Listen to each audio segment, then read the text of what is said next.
This takes place in USA. The mystery of the San Pedro Mountains dwarf mummy.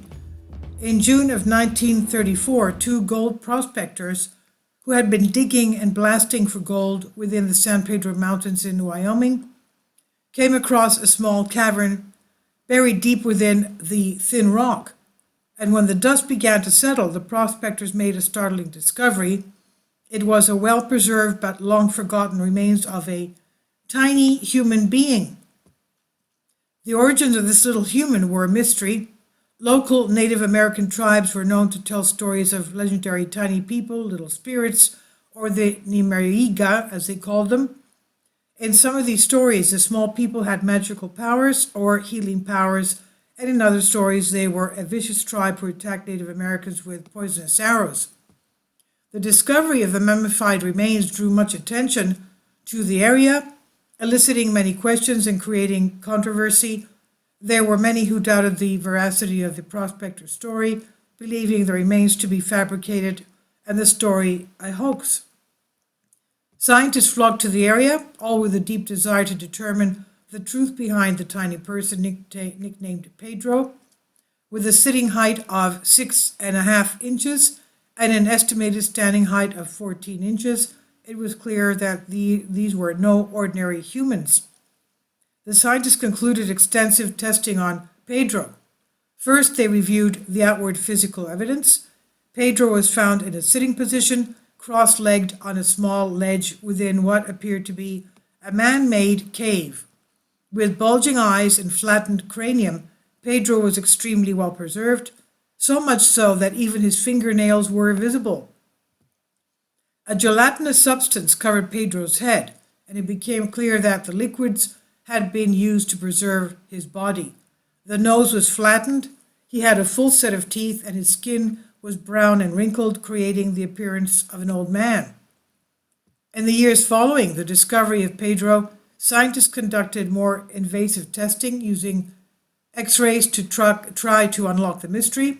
Several anthropologists initially concluded that the remains were those of an infant, likely born prematurely or who died shortly after birth.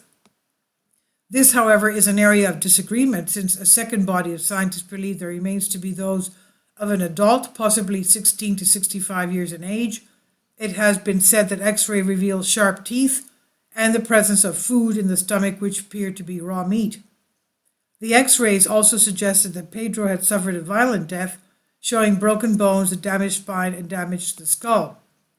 The discovery of the mummified remains led to significant speculation that the remains were a hoax. The presence of the gelatinous substance in Pedro's head led some to believe that the remains were actually those of a deceased infant recovered from a medical facility, or that the prospectors had created the remains using a crude form of taxidermy. Others, however, maintained the remains were evidence of a leprechaun-like race, like those mentioned in the legends of the local indigenous people, or evidence of extraterrestrial being.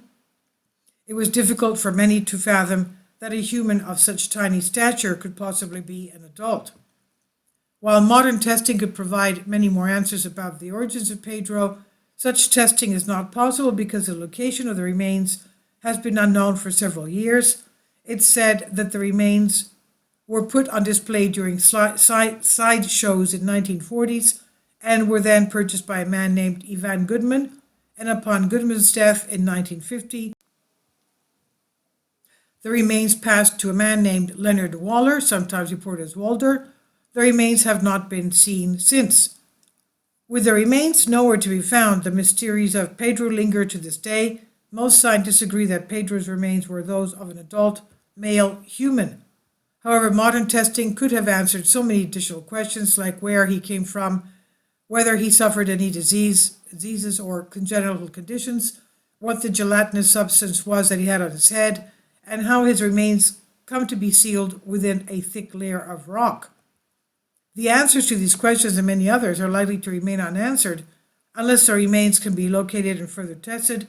Until then, scientists and enthusiasts can only speculate about who or what he was. This is by M.R. Rees from Ancient Origins on Humans Are Free. Please leave your comments and thank you for your support. Kindly support my Patreon account, the daily posts are 5 videos daily, and they are totally different from what I have on my YouTube channel.